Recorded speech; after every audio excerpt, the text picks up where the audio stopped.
Costco and Sam's Club are very similar membership-based warehouse stores that offer a huge variety of products and services from eye exams to photo printing. The only significant difference between the stores is the cost of membership, with Sam's Club costing $15 less annually than Costco. I went to a Costco and Sam's Club in Westchester County, New York, and found that the cost and quality were comparable enough that the deciding factor between the two stores might just be how close you live to each one. Costco and Sam's Club are membership-based warehouse stores selling groceries, clothing, furniture, and everything in between. Both stores offer eye and ear exams, a pharmacy, 1-hour photo services, and a food court at affordable prices. Even the return policies are similar, with both stores accepting most items with or without a receipt. After visiting both stores in succession, I found there was only one major difference between them: the cost of membership. Costco charges $60 annually for a basic membership and $120 for an executive membership, while Sam's Club charges only $45 annually for a basic membership and $100 for a premium membership.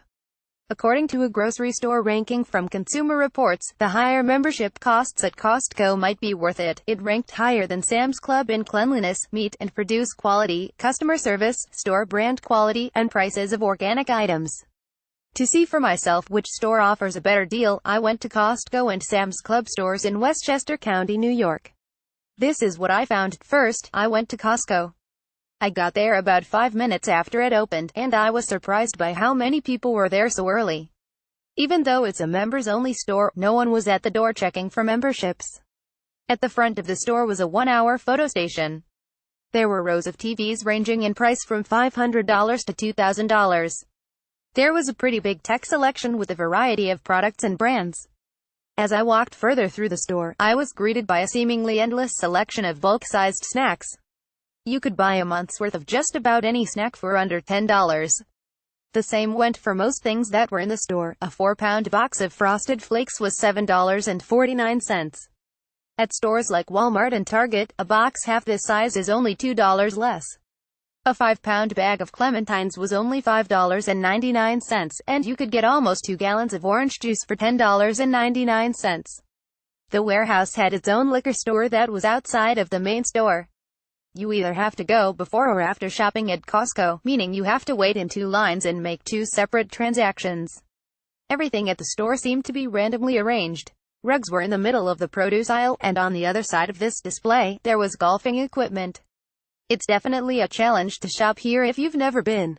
In the middle of the store, there were a ton of books and magazines stacked on tables, piles of clothes all over the place, and furniture displays in the middle of it all. There was a wall of discounted gift cards for everything from restaurants to movie theaters. It even had discounted lift tickets for local ski mountains. The front of the store was a complete mess. I think this was where returns are processed, but it wasn't labeled anywhere. Costco has a pretty liberal return policy, allowing members to return anything, including a membership at any time for a refund. The exception is electronics and major appliances, which have a 90-day return policy with receipt. Because of how early in the day it was, most of the registers were closed. The lines were pretty long, and everyone had completely shopping carts.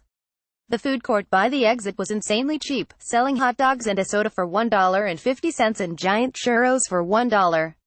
People were already eating in the food court at 10 a.m. The last thing I saw before leaving the store was the membership desk.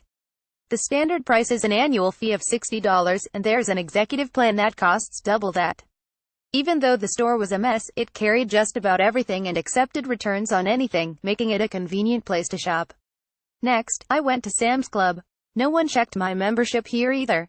When I walked in, it looked almost identical to Costco, and the layout was essentially the same. As with Costco, the TVs and computers were at the front of the store, and the prices were in the $500 to $2,000 range. As was the case at Costco, walls of bulk-sized snacks for under $10 lined the store. The same 5-pound bag of clementines was only 50 cents more at Sam's Club than at Costco. One advantage here was that beer and wine spritzers were sold in the actual store, not in a separate building, which was definitely more convenient than having to go to 2 separate stores and wait in 2 lines. However, it didn't carry hard liquor at all in the store. Sam's Club was the more organized of the 2 stores, but it wasn't perfect. The aisles were more clearly labeled, but the middle of the store was still a free-for-all. There was clothing, jewelry, books and magazines, and a random selection of playground sets and outdoor toys. Again, I can imagine it's a challenge to shop here if you don't already know exactly where everything is. The front of the store looked identical to Costco, and the lines were just as long. The food court was very similar too, matching Costco's low prices on items like the hot dog and drink combo and pizza, though fountain drinks were slightly more expensive. Next to the exit, there was the member services desk. The returns at Sam's Club are very similar to Costco, accepting returns on any items with a 90-day limit on electronics and appliances. After shopping at both stores, I found that they offer almost identical services for members.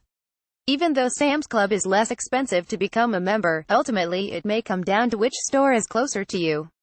Exclusive free slide deck, The Future of Retail 2018 by the Buy Intelligence Research Team. Get the slide deck now.